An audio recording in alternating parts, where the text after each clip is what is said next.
Talk about why it's really important to get prepared right now.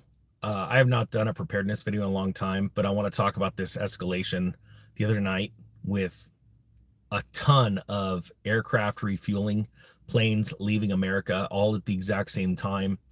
I got word from my son's good friend who works on military aircraft that we have launched stealth bombers in the middle of the night. Um, I want to talk about the economies of the world. I want to talk about the differences between the BRICS nations.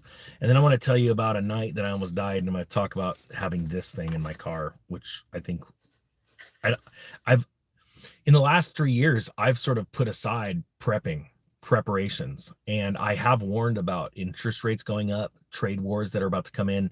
I remember a year ago, I talked about this, and some of these things just sort of flash in front of me and I talk about them. And I remember saying, we're going to have more supply chain bottlenecks. And sometimes that's not me talking, right? I just say it out loud. And then I see these things coming together in pretty rapid form. And I can see why the president is going to strike pretty hard after what Iran said to them, told him pretty much to pound sand. And I think we're not prepared yet. I've sort of put all this out of my mind. I'm sorry, I'm going all over the map. You could probably tell. Let me first state that our country, our economy is collapsing, but it's not just us, it's around the world. Am I the only one that thinks that? Type yes or no. Do you think that our economy is collapsing? Throughout history, every time an economy is tanking, a government thinks of a clever way to confuse the people, to get them to look at something else over there while they're trying to, like a dam that's got all these holes, they're trying to stick their fingers in all the holes and get them to stop. I remember when COVID came out in October, it was like around October 15th or 17th of 2019. What most people didn't understand what was going on was our banking system was on the verge of absolute collapse, to the point where no bank trusted another bank in America, and the overnight lending rate went up to 12.5%. That was really, really bad. 9/11 and the dot-com crash, 9/11 and the Lehman Brothers crash, the interbank lending rate, the rate that banks lend to each other, they went up only like 6 to 6.5% respectively. So in September of 2019, everything was going bad so fast, the government needed something. And miraculously, COVID popped out. And then what did that give our government the ability to do? To print as much money as humanly possible. And I believe that we are at that moment now. That now this is going to be the catalyst for the US government printing money for arms, to hyperinflate the defense machine, and build more missiles, supply other countries with military goods, things like that. But at the same time, not all the money's going to be going there. It's going to be bailing out certain things. It's like a boat that's sinking and you're just bailing it out with buckets. And sometimes I feel like I'm the only one that feels like that. And the reason why is because most people don't think like that. And so I started to think, I go, what can a real war, because, we've seen where China has turned off its transponders in its cargo aircraft as it's moving into Iran, because it is supplying Iran with supplies. I believe you're going to see Russia do that as well, because Iran is one of the BRICS nations, and they're trying their hardest to hold this banking structure together. You see, wars absolutely cannot happen without a bank. And most people don't think like this because they don't understand history, but banks have become massive conglomerates because for years they have funded both sides of wars.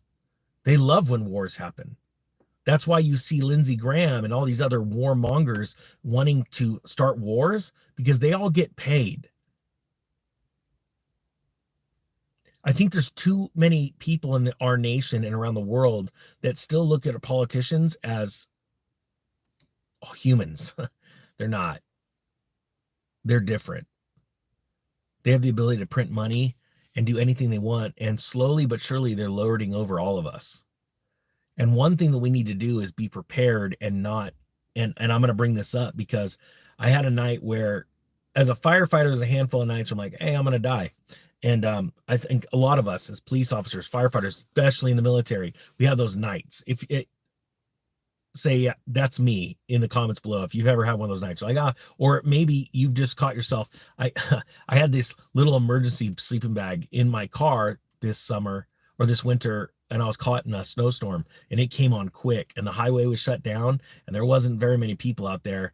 And I kept thinking, all I was thinking is, why didn't I have 4 of these in my car? Because it was me and my two my wife and my daughter with me. And I'm like, this is going to get hairy pretty fast. And luckily, I've got a lot of time behind this, the stick of a 4-wheel drive. And I mean, it was sketchy getting out of there. But I bought this thing a while back for like, I think it was like 17 bucks. And it's a thermal blanket like they use, like NASA uses. And the only reason I'm bringing it up is because they're having a crazy sale. So I'm going to put a link down below. And I think the more you buy, the cheaper they are. But we never seem to be prepared for something, either financially or weather-wise, unless we are, what's it called? Like we're in that zone, and usually it's too late. We're never ready. So I mean, I'm lately I've been like, oh, I'm gonna build my go bag again before and have it in my car with, you know, sleeping bags and some water and stuff like that, because I haven't thought like that in a while. I think that we're going to see a handful of things happen to try and stave off, because there's one thing about the president that I don't like, and that is, but I understand why he does it. You know, that whole positive speaking thing, when you speak positively, things happen. He's really good at that. But at the same time, and I know this from my life, the more successful I get, pride can sneak in, right? And then when you understand that there's a pride issue, I've had this happen to me before. I sort of fight it even harder, only making it worse, only exacerbating the problem. And one thing that the president doesn't want is a collapse on his watch. Yeah, sure, he's talked about, hey, things are going to get rough. It's not going to be that easy. It's going to be a transition. But I think that there is a spot or a point in this presidency where, as things are crashing, it's super easy to band-aid it over with insane money printing.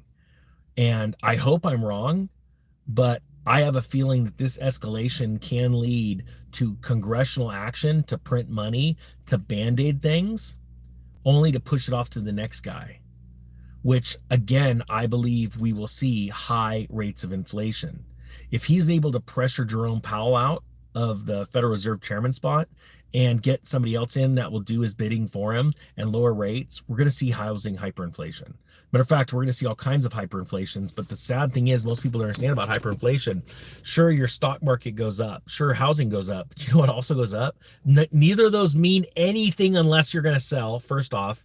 And then they don't mean anything, either of these things, unless you're going to buy something of value. And you know what's the most valuable thing during hyperinflation? Start guessing. Just start typing it down below. Because most people don't realize this. You know, everyone likes to talk about, oh, an ounce of gold bought a house cash. You're like, yeah, how many people had an ounce of gold? Meaning that there was a depression. So sure, you may get a house for an ounce of gold. Who are you going to rent it to? Right? Because all that people care about is food. Food and toilet paper. And even the second can be cut out if you really need to. So we also have this. Now, I will say this. One thing that's encouraging is I believe we have a president who truly is putting America first. So all he has to do is, if food starts to hyperinflate, he can sit there and shut down all exports of food. Say, no, America first. We grew it here. We're eating it here.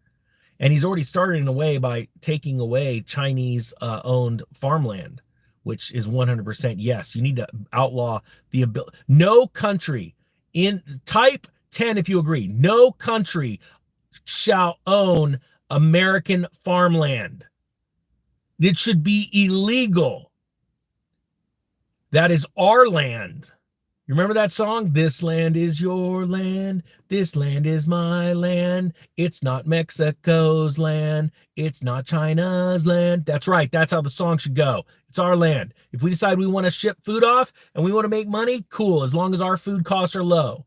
You know, Canada likes to brag that they got universal health care. Cool. They've also got essentially 5-year mortgages, and a dictator that has to bow down to the queen every 5 seconds.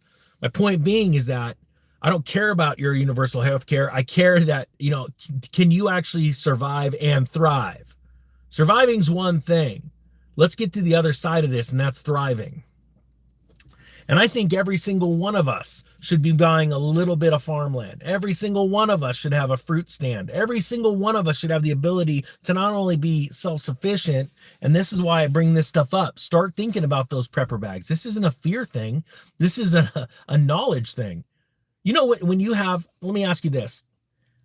Type YEP, Y-E-P. If you ever put together a go bag or, set aside some emergency food, and I'm speaking from experience, and you just, like, this weight was lifted off your shoulders. It was one thing in your life you never had to think about. You never had to worry about. Like, oh, if crap hits the fan, I got my AR, and I got my food, and I got some emergency supplies. I'm good. Like, see all the people that are typing yep? Do you know what happens then? Because I'm a real big component of not living, in a cave with a bunch of MREs, and a Gatling gun, waiting for the apocalypse. I want every single person here to be successful, make money on stuff, but you can't do it unless you have a basis, a plan. And part of that plan is preparedness. With my construction company, with other businesses I've owned, I always had emergency funds. If everything goes to crap, you know what was cool? I had enough money to pay multiple months of bills and go sit somewhere with my business partners. They didn't think like this, but they're also dirt broke. One of them thinks he's a millionaire, but don't worry, he'll lose it soon. My point being is I had time to now converge with my business partners and go somewhere in the woods. I know it sounds crazy, but as a CEO, you got to think like this. And go, let's get back to basics. Let's figure out what went wrong, how to fix it, and how to get bigger from this. That's why I had emergency money set aside with my companies. That's why I had a go bag in my vehicles. That's why, if a bad man comes to try and hurt people in a public place, well, there's going to be something, the ninja's going to be ready for that too. I can't wait around for the police to show up. I can't wait around for the government to show up with a handout for my family for food. I can't wait. And these are things that we've got to sort of get back to. But I'll tell you one thing, and this is a warning. Do it before there's a supply chain crunch or a hyperinflation. Buy a little bit of emergency food. Put it off to the side if you don't have it. Hey, you know what? Freedom seeds, or lead pills, if other people call them. You know what? If you got a sale, pick some up. You don't need an armada. You don't need an armory. But you know what? Pick stuff up while it's on sale, while nobody's thinking about it. Nobody's been thinking about this stuff lately. I want to put a link down below to it. And just the owner of this, I know him personally, amazing man of God that wants to save children from trafficking. And that's what I actually told him I want to jump on board with that, because I'm looking for more and more things to do. As my companies grow, I want to take the funds and I want to see it come in the door and go right out the door. And that's how it's going to make my companies more successful. That's what's going to make you more successful.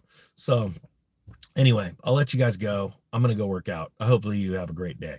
The Economic Ninja is out.